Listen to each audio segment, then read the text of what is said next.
Hello everyone, নতুন একটা রেসিপির সাথে আপনাদের সবাইকে স্বাগত জানাই আমার চ্যানেলে। আজকে আমি বানাবো লোটে মাছের ঝাল। এরকম করে বানালে কিন্তু লোটে মাছ আর ভাঙবেও না, আর খেতেও কিন্তু দারুণ লাগবে গরম ভাতের সাথে। রেসিপিটি পুরো দেখার জন্য অনুরোধ রইল। তো এর জন্য প্রথমে একটা পাত্রে অল্প ময়দা নিয়ে তাতে অল্প লবণ, হলুদ আর লঙ্কা গুঁড়ো দিয়ে খুব ভালো করে মিশিয়ে নিলাম।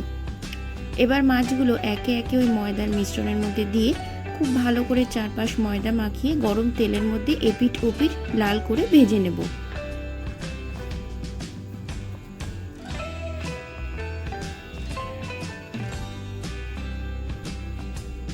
তো মাছগুলো ভাজা হয়েও গেছে। এবার একটা পাত্রের মধ্যে তুলে নিলাম। এবার ওই মাছ ভাজার তেলের মধ্যে আরও একটু তেল দিয়ে 3টে মাঝারি সাইজের পেঁয়াজ কুচি দিয়ে দিলাম।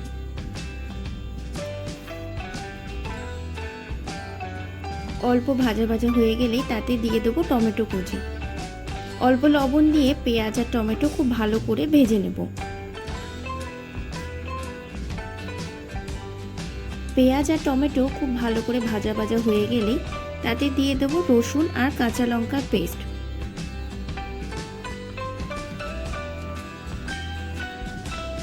সব মশলাগুলো খুব ভালো করে কষিয়ে নেব। এরপরে দিয়ে দেবো সব গুঁড়ো মশলাগুলো। 1 চামচের মতো হলুদ গুঁড়ো, 1 চামচ জিরে গুঁড়ো, 1 চামচ কাশ্মীরি লঙ্কা গুঁড়ো আর মশলা ধোয়া জল দিয়ে আবারও খুব ভালো করে কষিয়ে নেব।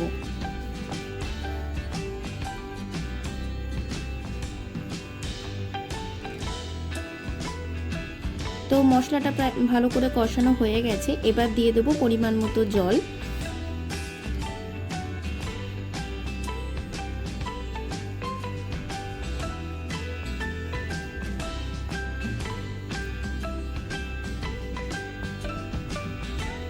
স্বাদ মতো লবণ দিয়ে দিলাম। সব কিছু আবারও খুব ভালো করে মিশিয়ে নিয়ে এরপরে ঝোলটা ফুটতে শুরু করলেই দিয়ে দেবো ভেজে রাখা মাছগুলো।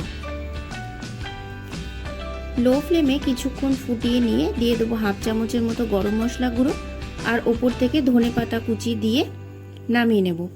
অনুরোধ রইল রেসিপিটি বাড়িতে একবার বানানোর। রেসিপিটি ভালো লাগলে অবশ্যই লাইক, শেয়ার এবং সাবস্ক্রাইব করবেন। আর রেসিপিটি যদি আমার ফেসবুক পেজ থেকে দেখে থাকেন তবে অবশ্যই পেজটি ফলো করে দেবেন। সকলকে ভিডিওটি দেখার জন্য অনেক ধন্যবাদ।